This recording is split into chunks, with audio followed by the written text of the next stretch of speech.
Yeah, today it was kind of a bummer news wise and whatnot. So I think we should talk about sex a little bit, Okay. right? Because it will make things a little bit more positive and pick things up for the world. Let's get some happy talk going. There At will of least course improve your mood, maybe. yes, right, yeah. There will of course be some serious stuff talked about, I'm sure. But yeah, We get serious about sex. That's yes, no absolutely. no question there. And that's actually primarily why I wanted to kind of do a little session on this. Is because so you know the iHip girls were talking a lot about some of the stuff that's going on in the world, politically with sexual scandal and this and that, and there were some new ones coming up with Mike Johnson type and this new nonsense that's out about him, and they were making the point how like we often do, they were bringing it to religion. I mean, like these people are indoctrinated in a way that makes them feel ashamed of the way they are naturally meant to feel growing up, right? So essentially you have all these bi-curious, right, and or full-fledged homosexual religious zealots, for lack of a better term. I mean, let's call a spade, right? Yeah. These people are wackadoos at this point, right? At this point in modernity, if you're adhering adhering your life to magical thinking, you're no better. I can't believe how often I see Christians mocking people who read their horoscopes.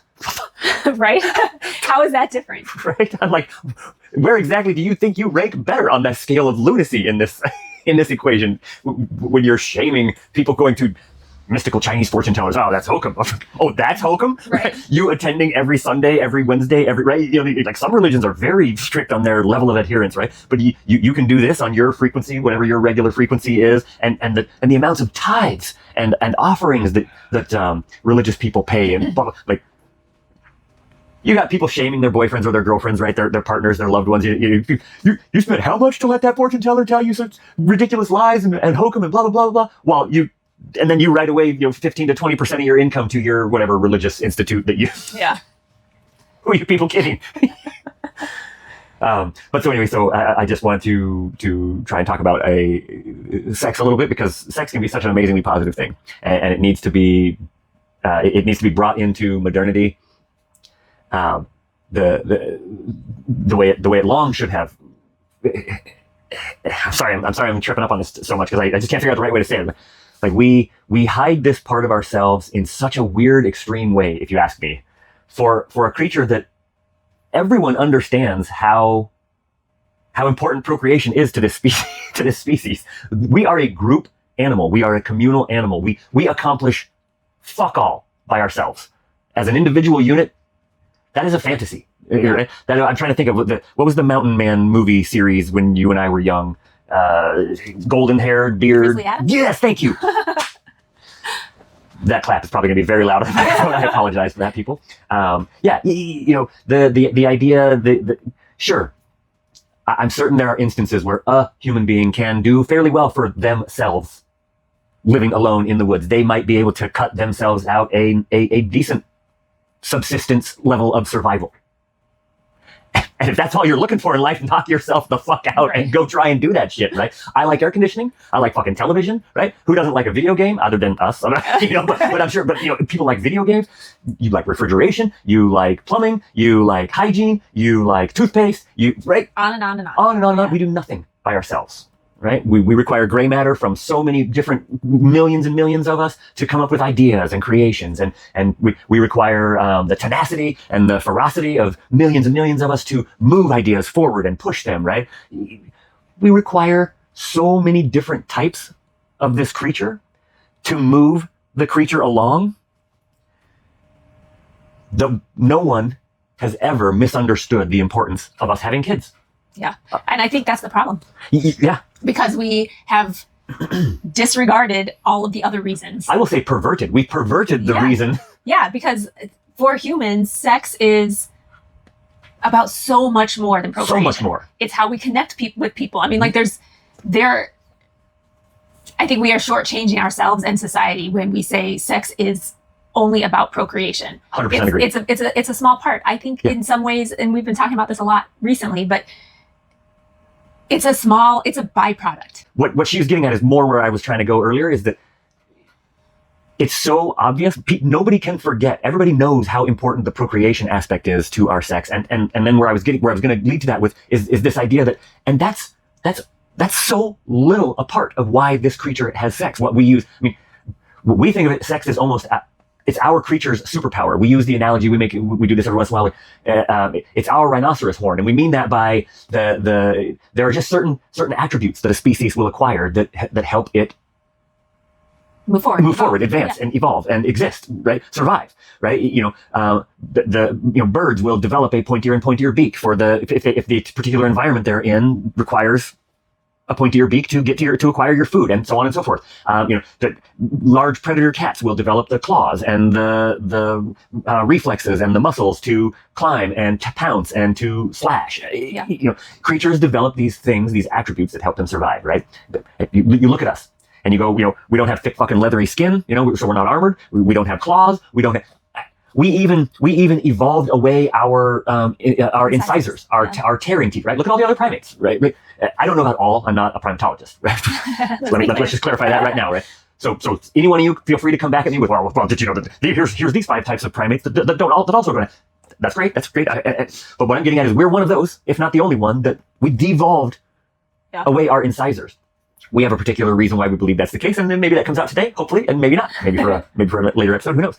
But overall, my point being, we have all this proof and evidence about how sex for our species is so much more than the procreation part, and yet even on the level where no one disregards how important the procreation part is. And we'll explain throughout as we go. No one actually disregards the other parts either. It's important for intimacy. It's important for connection. It's important for bonding. We sometimes we make the reference. Early militaries would mandate homosexuality, right? Because the one thing one of the things that our leaders knew is that you're not fighting harder for anyone on this planet. No king, no queen, no emperor, no empress. You're not no father, no mother. You're not fighting for anyone on this planet harder than you're fighting for your lover.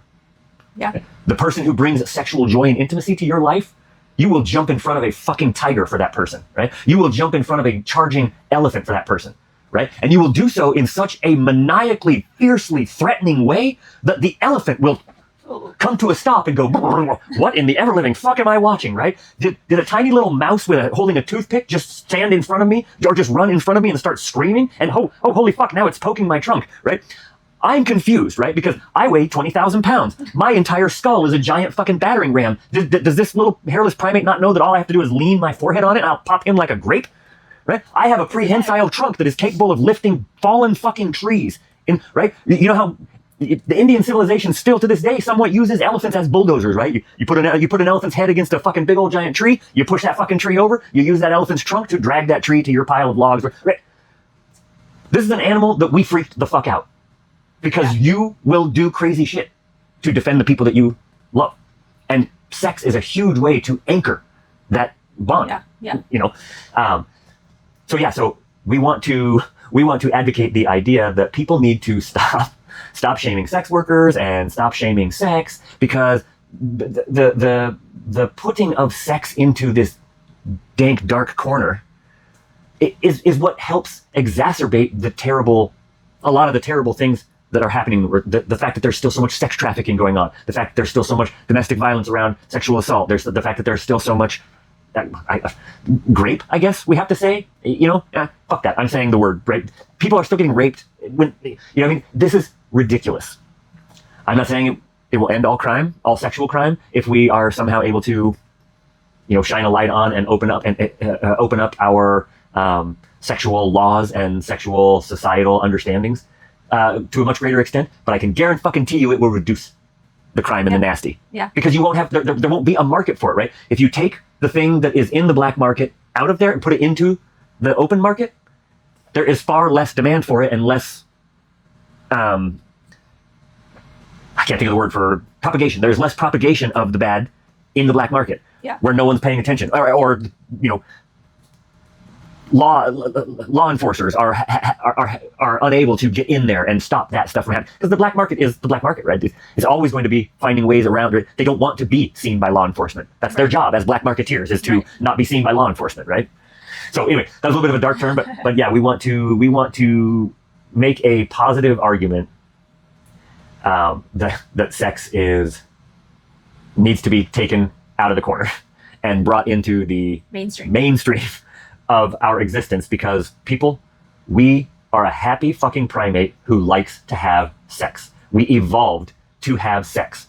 I think it was probably out of some sort of nihilistic or dystopian thought process of we're made of goo and juice and we're not even arboreal anymore. We can't even fucking live in or climb trees. So let's just have sex until we die. And I think that in the sexually aggressive rages that may have happened, some animal came along and accidentally startled one of us, and we tore that thing apart in our mad aggressions to continue to want to have sex, because you've seen how we are about having sex as a people. You know what I mean? And that clicked to where one of us must have said something like, "Oh, hey, maybe this is our weapon of survival."